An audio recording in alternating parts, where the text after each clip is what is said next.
Hallelujah. सभी को जय मसीह की। मैं हूं आदित्य और आज के जीवित वचन को लेकर के एक बार फिर से मैं आप सबका स्वागत करता हूं। आज का जो वचन मैं आपको बताना चाह रहा हूं वो है कि जितने भी कलीसियाओं के पास्टर हैं, अगुवे हैं, कलीसिया के लोग हैं, जो भी जेल में हैं, उनको हम बाहर कैसे लेकर के आ सकते हैं।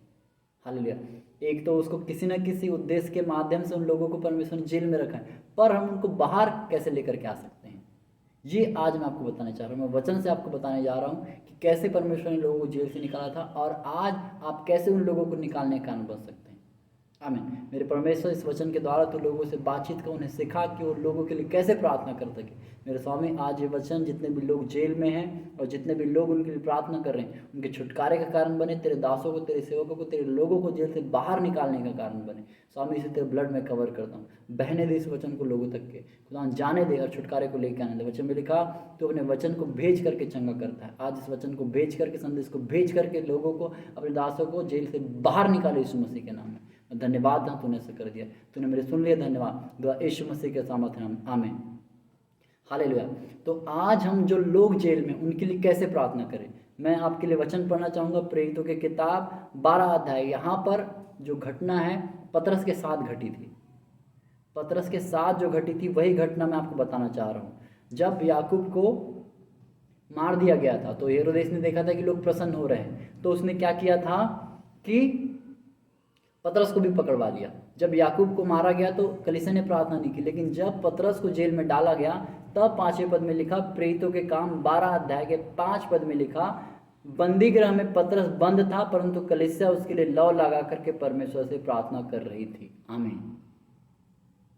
इस वचन में जाने से पहले अगर आपने अभी तक के चैनल को सब्सक्राइब नहीं किया तो प्लीज़ चैनल को सब्सक्राइब कीजिए कि आने वाले और गहरे भेद परमेश्वर आपको बता सके मेरे द्वारा, और आप वचन को सीख करके उसमें जड़ पकड़ते जाएं और मसीह में बढ़ते जाएं। आमीन। तो यहाँ पर लिखा कलीसिया लौ लगा करके प्रार्थना करी। लौ लगा करके, दैट मीन्स लौ हिंदी में समझ में नहीं आएगा, लेकिन जब इंग्लिश में पढ़ते हैं तो लिखा सीजिंग, दैट मीन्स निरंतर, कभी ना रुकने वाली। मतलब जब तक कि वो चीज़ पूरी ना हो जाए तब तक के प्रार्थना करना।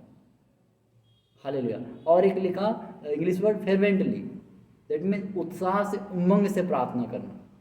तो ये लोग लव लगा कर प्रार्थना करने लगे। किसके लिए? पतरस के लिए। तो यहाँ पर जब हम पूरा पढ़ते हैं, आप इसको वचन को अच्छे से पूरा पढ़ेगा आपको समझ में आएगा। तो यहाँ पर लिखा है 7वें पद में दूत आ गया था उसके पास। तो जब पतरस जेल में बंद था तो लोगों ने लव लगा करके प्रार्थना की। तो आज हमको चाहिए अब लव लगा करके प्रार्थना करना, देर में निरंतर प्रार्थना करना, बिना रुके प्रार्थना करना, एक ही विषय के लिए। बिल्कुल अगर आपका दास, आपका सेवक, आपका पास्टर जो हमारे परमेश्वर का दास है, हमारे रखा गया है, वो अगर जेल में जा चुका है या किसी ऐसे परेशानी में जा चुका है, चाहे हॉस्पिटल में है, अब सिर्फ जेल में ही नहीं, वो हॉस्पिटल में भी हो सकता है, किसी ऐसे परेशानी में हो सकता है जहाँ वो परेशान है, हमारे साथ नहीं, हमसे दूर है वो, तो उसको हम कैसे निकाल सकते हैं। दैट मीन्स आज कलीसिया का ये बोझ है, जैसे इस कलीसिया में एक बोझ था पतरस को निकालने का, तो हम तो नहीं निकाल सकते, हम प्रार्थना कर सकते हैं। हालेलुया। मैं वो फाइनेंशियल कंडीशन, वकील करना, इन सब चीज़ों के बारे में नहीं, हम बिब्लिकल मैं बता रहा हूँ आपको कि हम प्रार्थना से कैसे उसको बाहर निकाल सकते हैं, कैसे प्रार्थना कर सकते हैं परमेश्वर। यहाँ लोगों ने प्रार्थना की तो लौ लगाकर इन लोगों ने प्रार्थना की और एक चित्त के होकर के प्रार्थना की इन लोगों ने। हाल जब पवित्र आत्मा उतरी थी पेंतिकोस्त के दिन में, तो लिखा सब लोग एक मन के एक चित्त, दैट मीन वन माइंड। आज जब कलीसिया में प्रार्थना होती है तो एक प्रार्थना कर रहा है, बाकी कोई सो रहा है, कोई ऊँग रहा है, कोई मोबाइल चला रहा है, कोई आराधना कर रहा है, कोई वचन पढ़ रहा है, कोई उठ के इधर उधर। ये एक मन की एक चित्त की प्रार्थना नहीं है। तो यहाँ पर एक चित्त की प्रार्थना हमको करनी है, लव लगा लेना है, निरंतर, कभी न रुकना, जब तक कि उस प्रार्थना का उत्तर ना आ जाए तब तक के प्रार्थना करना। तो यहाँ पर कलीसिया ने लव लगा लिया था, निरंतर प्रार्थना में बैठ गए थे कि जब तक के पतरस नहीं आएगा तो हम प्रार्थना नहीं छोड़ेंगे। तो यहाँ पर पूरी घटना में लिखा, दूत ने उसको बाहर निकाल करके ले गया और यहाँ पतरस को लग रहा था कि मैं दर्शन देख रहा हूँ। 11 पद में लिखा, जब पतरस को पूरे पहरे से, मतलब किलों से या कमरे से जो भी खंड थे उसे बाहर निकाल गया, तब पतरस जागा और बोला कि परमेश्वर ने यहूदियों के आशा तोड़ दी है, उन पर पानी फेर दिया है। और 12 पद में लिखा, यह जानकर वह उस यूहन्ना की माता मरियम के घर आया जो मरकुस कहलाता है। वह बहुत से लोग इकट्ठा होकर के प्रार्थना कर रहे थे। 5वें पद को देखिए, लव लगा कर प्रार्थना कर रहे हैं। 12वें पद में देखिए, उस घर में गया जहाँ लोग इकट्ठा होकर के प्रार्थना कर रहे हैं। तो पतरस को कैसे पता था यहाँ पर प्रार्थना हो रही है? कैसे पता कि लोग मेरे लिए प्रार्थना कर रहे हैं?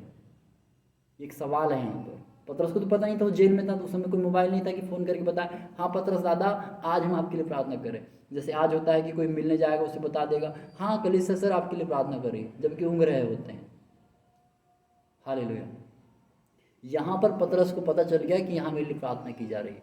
तो पतरस क्यों वहाँ पर गया था? उनको बोलने के लिए अब मैं बाहर आ चुका हूँ। ये तो प्रार्थना करते रहते हो, उठते नहीं। हालेलुया। तो इकट्ठे होकर के यहाँ लोग प्रार्थना कर रहे थे। 13 पद में लिखा, जब उसने फाटक की खिड़की खटखटाई तो रुदे नामक एक दासी देखने को आई। पतरस का सब पहचान कर उसने आनंद के मारे फाटक न खोला, परंतु दौड़कर भीतर गई और बताया कि पतरस द्वार पे खड़ा है।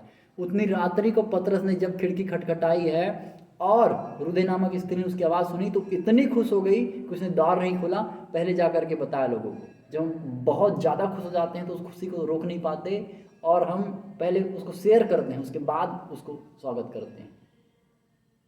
हालेलुया। अगर जैसे मैं एक फौजी हूँ, अगर मैं घर जाऊँ तो मेरे को कोई पहले देख ले तो मेरे पास लिपट ना छोड़ करके मेरी छोटी बहन हो, मेरे भाई जो भी हो, मेरी मम्मी हो, तो पहले सारा सामान फेंक के पहले वो घर में जाने बताएगी कि भैया आ गया है या बेटा आ गया है। ये होती है खुशी। तो रुदे नामक स्त्री पतरस के लिए प्रार्थना कर रही थी। देखिए उस रात्रि काल में भी उसका ध्यान पतरस में था। नहीं तो अगर मध्य रात्रि में अगर कोई हमारे पास आता है तो उनकी आवाज़ नहीं पहचान पाते हैं, सारे लोग मिलकर प्रार्थना कर रहे हैं, कोई भूत है क्या है सोचते, लेकिन एक्यूरेट पहचान ले कि पतरस की आवाज़ है।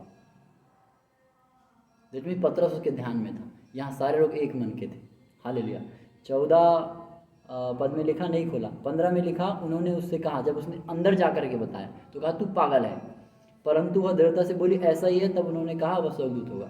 देखिए जब रुदे नामक किसी ने अंदर जाके बताया कि भाई पतरस आ चुका है तो उन्होंने कहा तू पागल है, तू झूठ बोल रही है, तू सरक गई अब रात भर प्रार्थना करके। हालेलुया। तेरा दिमाग काम नहीं कर रहा है, ऐसा उन्होंने बोले। तो लिखा, उसने बोली कि मैं बता रहे हूँ ना कि आ गया है। उस थोड़ा शायद गुस्से से बोलिया, जोर से बताई कि आ गया है भाई। तो उन्होंने बोला स्वर्गदूत होगा। अभी भी विश्वास नहीं कर रहे हैं। प्रेयर की पावर में विश्वास होना चाहिए। तो लिखा 16 पद में, परंतु पतरस खटखटाता ही रहा, अतः उन्होंने खिड़की खोली और उसे देखकर चकित रहे। रुदे नामक की स्त्री को लगा कि स्वर्गदूत है, जो भी है उसको हवा में उड़ा दिए थे, पर पतरस खटखटाता ही रहा। तो खोले और चकित रह गए। तब उसने उनको हाथ का इशारा दे करके कहा कि मैं आ चुका हूँ और परमेश्वर ने मुझे कैसे निकाला। हालेलुया। तो रात भर प्रार्थना की, तब परमेश्वर ने एक ही रात में उनको निकाल लिया, पतरस को निकाल लिया। तो आज हमारे सेवक, हमारे पास्टर, हमारे भाई बहन जो जेल में हैं, कलीसिया उनके लिए कितनी प्रार्थना कर रही है, कैसे प्रार्थना कर रही, कैसे उपवास कर रही। आज हमको चाहिए कि हम उनको निकालने के लिए सजग हो जाएं। हालेलुया। इस वचन को आपको देने का मतलब यही है। वचन जब मैं एक दूसरा वचन प्रीच कर रहा था तो परमेश्वर मुझे सिखाया इस वचन को, इसलिए मैं आपको इस वचन को दे रहा हूँ कि लोगों को जेल से बाहर निकाल सकता है। एक तो जब खुद जेल में रहते हैं तो ये पौलुस और सिलास आराधना करके प्रार्थना करके निकल गए, लेकिन यहाँ पर कलीसिया पतरस को निकालने का कारण है। तो आज हम जो लोग हैं, क्या हम लोग अपने परमेश्वर के दासों को उनको जेल से निकालने के कारण नहीं बन सकते? वचन में लिखा युगानियों के एक सा रहने वाला परमेश्वर। तो कहाँ हम में कमी रहेगी ये प्रार्थना में, वचन में, उस प्रार्थना में, उस मांगने में कि परमेश्वर हम लोगों को जेल में रखा हुआ है। एक क्या होता है कि एक परमेश्वर की योजना होती है उस जगह में रहने के लिए। पर आप जेल के बारे में जान करके देखिए वहाँ क्या होता है। आज की डेट में आपके पसीने छूट जाएंगे। हम जो घर में सुकून से खा पी रहे हैं, आप जेल में जो लोग हैं उनसे पूछे बेचारे कितने दर्द में रहते हैं। हालेलुया। तो हमको उनके लिए आज जो भी कलीसिया हैं जिनके साथ भी ये घटना है, उनको एक मन के हो जाना है और लव लगा लेना है, प्रार्थना उपवास में बैठ जाना, कुछ भी हो जाए आर या पार। हालेलुया। जब पौलुस, जिसका नाम था साउल, जब उसको दमिश्क के फाटक में यीशु मसीह ने दर्शन देकर उसको अंधा कर दिया तो बाइबल में लिखा वो प्रार्थना करने लगा, तुरंत प्रार्थना में बैठ गया था। किसी डॉक्टर वैद्य का जिक्र नहीं है, वो प्रार्थना में बैठ गया था। क्या आज हमारे साथ कोई ऐसी घटना, इंसिडेंट होता है, सिर्फ कलीसिया के पास नहीं, कोई भी सिचुएशन हमारे साथ आती है, तो क्या हम ऐसी प्रार्थना करते हैं? क्या हम रात भर प्रार्थना में बिताते हैं? हालेलुया। तो आज हमको सीखना है यहाँ पर कि रात भर प्रार्थना करने से क्या होगा। याकूब ने रात भर प्रार्थना की थी, भोर को उसको रिजल्ट मिला था। तो इनको रिजल्ट मिला था 18 पद में, किसको? हेरोदेस के सिपाहियों को। लिखा भोर को सिपाही में बड़ी हलचल मची और राजा ने फिर उन सिपाहियों को मार डालने का आदेश दिया। तो यहाँ रात भर प्रार्थना की गई थी और भोर को ये हलचल मची थी। तो रात को, भोर को, हर एक चीज़ को हमको समझना है। मैं धीरे धीरे उन वचनों को लेकर के आऊँगा आपके लिए कि रात क्या होती है, भोर क्या होती है, कितने पहर होते हैं, किस समय प्रार्थना की जाती है, कैसे प्रार्थना की जाती है। तो आज का वचन था, ये संदेश था कि जो अंदर है जेल में उसको आप इस संदेश से, इन वचनों से निकाल सकते हैं बाहर। चाहे हॉस्पिटल में भी हो आप निकाल सकते हैं, किसी भी सिचुएशन। ये एक बंदी गृह को दिखाता है, ऐसी जगह जहाँ वो अपने लोगों से दूर है। अब वो हॉस्पिटल हो सकता है, जेल हो सकता है, कोई भी सिचुएशन हो सकती है। तो एक वचन काफ़ी है उस सिचुएशन से परमेश्वर के लोगों को निकालने के लिए। आमीन। मैं विश्वास करता हूँ ये वचन के द्वारा आपने आशीष पाई है, और आशीष पाई है तो चैनल को सब्सक्राइब कीजिए। चैनल को इसलिए सब्सक्राइब कीजिए कि आपको आने वाले संदेश समय से मिल सके। हालेलुया। और आप वचनों को सीख सके, क्योंकि जब तक हम वचन को सीखेंगे नहीं, हमारी उन्नति नहीं होगी। वचन में ही लिखा है प्रार्थना करना, वचन में ही लिखा है पवित्रताई में रहना। हर एक चीज़ वचन से शुरू हुई है।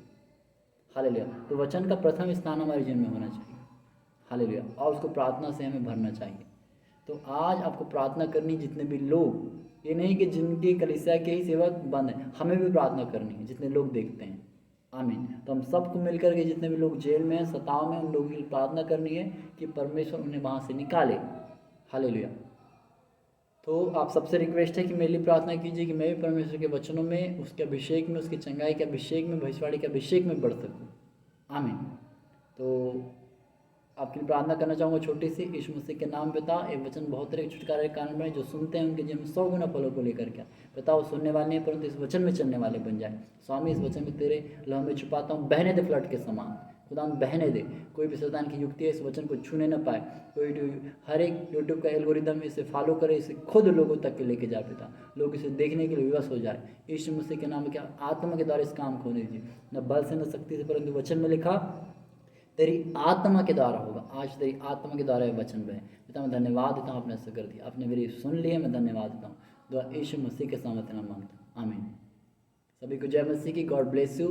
मिलते हैं नेक्स्ट संदेश में, तब तक के अपना ध्यान रखिए, मेरे लिए प्रार्थना कीजिए, मैं भी आपके लिए प्रार्थना करूँगा। और एक रिक्वेस्ट, आपने वचन से सीखा, आशीष पाई है तो प्लीज़ कमेंट में बताइए और अपने प्रेयर रिक्वेस्ट को भेजिए, ताकि मैं भी आपके लिए प्रार्थना कर सकूँ। Okay, God bless you.